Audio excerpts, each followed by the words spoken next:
பெருமாள் முருகன் சிறுகதைகள். முடக்கம். வாசிப்பது சந்தீப். அவன் பொட்டலத்தோடு நுழைந்தான். தலையை கால்களுக்கு கவிழ்த்து கிடந்தவள் நிமிர்ந்தாள். அவன் நனைந்திருந்தான். தலைமயிரில் திவலைகள் தொங்கின. முகத்தில் கோடிட்டு வடிந்தன. உடம்போடு ஒட்டிப்போய்ச் சட்டை லுங்கியை மடித்துக் கட்டியிருந்தான். அங்கங்கே டிசைன் மாதிரி ஈரம். அவன் விசுக்கென்று எழுந்து துண்டை எடுத்துக் கொடுத்தாள். கைப்பொட்டலத்தை வாங்கிக் கொண்டாள். நடுவீட்டில் புத்தகத்தை விரித்து வைத்து படுத்தபடி எழுதிக் கொண்டிருந்த குழந்தைகள் இவர்கள் பக்கமாய்த் திரும்பின. பொட்டலத்தை நோக்கிக் கண்கள் சுழித்தன. மதியம் கொட்டை கொட்டையாய் இருந்த சோற்றைக் கொஞ்சம் விழுங்கியது. ஏதோ ஓட்டல் சோறு. பசி. 4 நாளாய்த் தாழாத பசி. ஆனால் பொட்டலத்தைக் கண்டதும் நாக்கு உள்ளிழுத்தது. வயிறு சத்தம் அடங்கியது. ஒரு வெறுப்போடு அதனை ஒதுக்கிப் பார்வை மீண்டது. எங்காச்சும் கிடைச்சுதா? எங்க கிடைக்குது? தலையை அழுந்தத் துவட்டினான். சட்டையைக் கழற்றித் தாக்கிப் போட்டான். அவள் பழையபடி சுவரோரமாய் உட்கார்ந்திருந்தாள். அங்கங்கே வைத்திருந்த குண்டாக்களில் விழுந்த மழைத்துளியின் சத்தம் சிக்கிடக்கென்று கேட்டது. வெளியே மழை சொளசொளத்தது. கதவைச் சாத்திவிட்டு வந்து அவளருகே உட்கார்ந்தான். குழந்தைகள் மீண்டும் எழுதத் தொடங்கியிருந்தன. கண்கள் மயங்க மனம் எங்கேயோ இருந்தது. கை ஏதோ கிறுக்கலில். பக்கத்துல கேட்டயாரு இம். எல்லாரும் கையை விரிக்கறாங்க. அவங்களுக்கெல்லாம் கேஸ் இருக்குமில்லோ? இருக்குந்தான். எல்லாரையும் கேட்டாயிற்று. வெட்கத்தை விட்டு ஸ்டவ் மட்டுமேயான பக்கத்து வீடுகளின் நிலைமை தெரியும். அந்த முகங்களில் வெளிரல். அதையெல்லாம் தாண்டி கேஸ் வைத்திருக்கும் ஜெராக்ஸ் கடைக்காரர் வீடு, டெய்லர் வீடு. முகம் மட்டுமே தெரிந்திருந்த பக்கத்து மாடி போர்ஷன் அம்மா எல்லாம் கேட்டாயிற்று. எங்கும் முகம் கூம்பிய பதில்தான். கேசும் நிரந்தரமில்லை. தீர்ந்ததும் கிடைக்கிற நம்பிக்கையில்லை. எப்போது போகும் என்றும் தெளிவில்லை. எப்பவும் ஒரு ஸ்டவ் மாற்றுக்கு. அதையெல்லாம் மீறி உதவுவார்கள் என்ற எதிர்பார்ப்பு தவறுதான். யாரைச் சொல்லி நோவது? சுவர் ஜில்லென்று இருந்தது. சாய்ந்த கண்களை மூடிக்கொண்டான். சாய்வு ஆசுவாசப்படுத்தியது. மூச்சின் சூட்டில் இளைப்பாறினான். இமைகளைத் திறக்க முடியாதவாறு அழுத்தம். அப்படியே கிடந்துவிட வேண்டும் என்ற துடிப்பு. ஆழ்ந்த சுவாசம். இழை மாதிரி மெல்லியதாய் கை கால்கள் வலுவற்றிக் கிடந்தன. அந்தக் கிடப்பில் லயித்துப் போனான். பிரஸ்ல பணன் கேட்டியா? கிணற்றுக்குள்ளிருந்து கூப்பிடுகிறாற்போல் அவள் குரல். தொட்டு அசைத்தாள். பிணைந்த இமைகளை வலுக்கட்டாயமாய்ப் பிரித்தான்.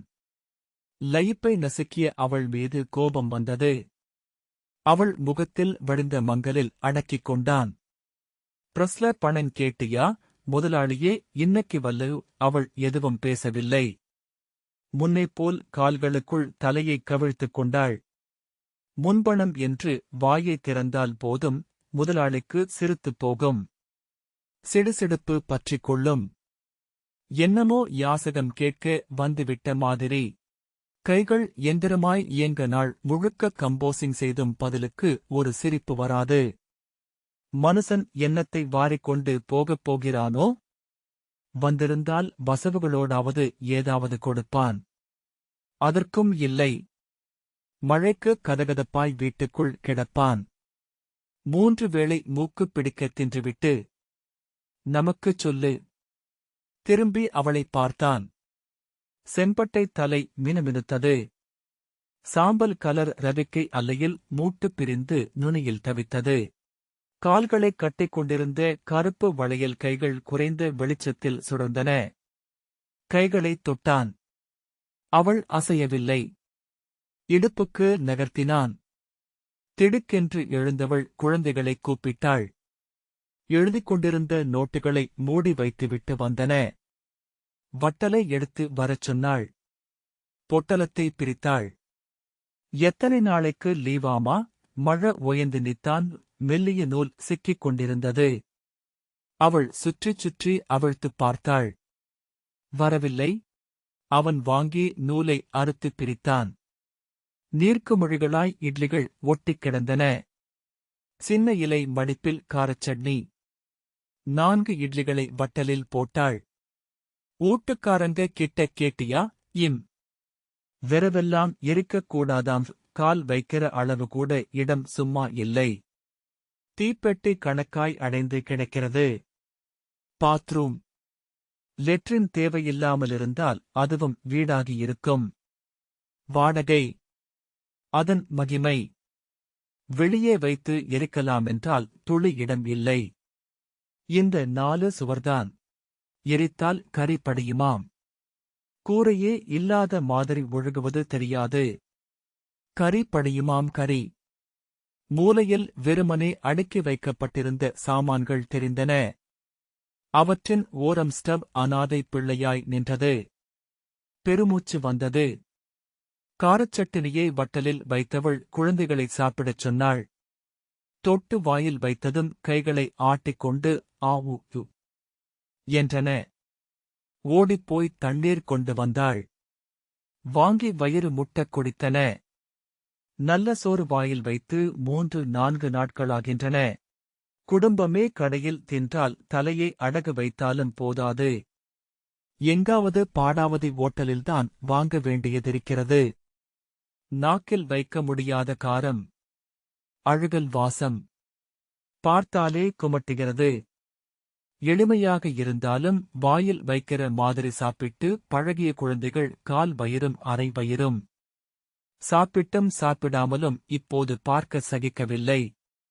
அவனுக்கு தன்னை ஓங்கி ஓங்கி அறைந்து கொள்ள வேண்டும் போலிருந்தது. கடையில் எங்கேயும் கேட்டையா? சூளமேட்டுல ஒரு கடையில 12 ரூபாய்க்கு இருக்குதுன்னு சொன்னாங்க. போனா தீந்துருச்சுங்கறான். மழையில் நனைஞ்சதுதான் மிச்சம். பொண்ணு விக்கிற மாதிரியில்ல விக்கிது. அங்க கிடைக்குது. இங்க கிடைக்குதுன்னு ஆளாளுக்குச் சொல்ல வேண்டியதுதான். எங்க போனாலும் கைவிரிப்புத்தான். 13 ரூபாய்க்கும் அசையறத காணும். ஒரு இட்லியை தண்ணீரை குடித்துக் கொண்டே தின்ற குழந்தை எனக்குப் போதும் என்றது. உதடுகளை குவித்து காரம் போக்க மூச்சு வாங்கியது. புளித்த மாவின் நெடி நாக்கில் எரிந்தது. குழந்தை கைகளை உயர்த்திக் கொண்டு வெறுப்போடு நின்றது. 4 நாளில் குழந்தை எலும்பாகிவிட்ட மாதிரி தெரிந்தது. காய்ச்சல் உருக்கி எடுத்த உடம்பு மாதிரி. கறி புளிதான் ஆக்கிப் போட வக்கில்ல. 2 அன்னத்த கூட ஆக்கிப் போட முடியலையே. அவள் சட்டென்று கண்ணீரை அடக்க முடியாமல் குமுறி குமுறி அழுதாள். குழந்தைகள் மிரண்டு பார்த்தன. அவன் இதா இதா என்று அவள் தலையைக் கோதினான். அவளுக்கு இன்னும் அதிகமாகியது. சுவரோரம் போய் ஸ்டேண்டில் இருந்த சர்க்கரை டப்பாவை எடுத்து வந்தான். கொஞ்சமாய் கிடந்ததை பகிர்ந்து போட்டு சாப்பிடச் சொன்னான். அவளின் கேவல் சன்னமாய் வந்தது. இன்னையோட மழை உற்றும்.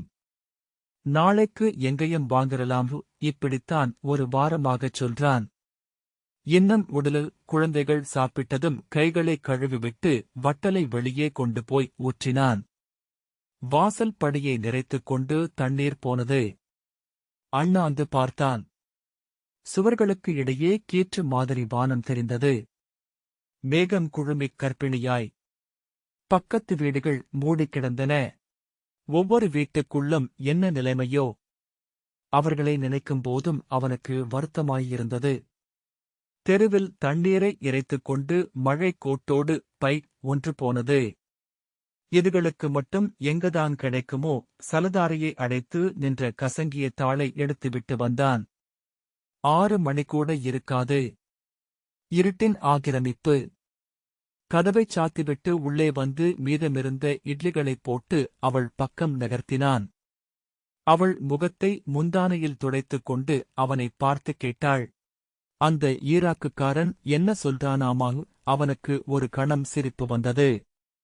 என்னமோ பக்கத்து வீட்டுக்காரன் மாதிரி ஈராக்காரன் ரொம்பவும் பவ்யமாய் விசாரிக்கும் அவள் வெகுளி ரசிக்கத்தக்கதாய் இருந்தது. உதடுகள் விரியச் சிரித்துக் கொண்டான். எதுவும் பேசவில்லை. ரேசனுக்கு கூட இன்னும் ஒரு வாரம் இருக்குது. அப்பவாச்சும் கொடுப்பானாரு. அதுக்கும் அடிதடிதான். யாராவது கார்டு கொடுத்தால் வாங்கலாம் என்று போயிருந்தாள். அடிதடியும் கூச்சலும் பயப்படுத்தின. குறிப்பிட்ட நாளில் வந்து கூட்டமில்லாமல், அவசரமில்லாமல் நிதானமாய் வாங்கிப் போய் பழக்கமாகிவிட்டது.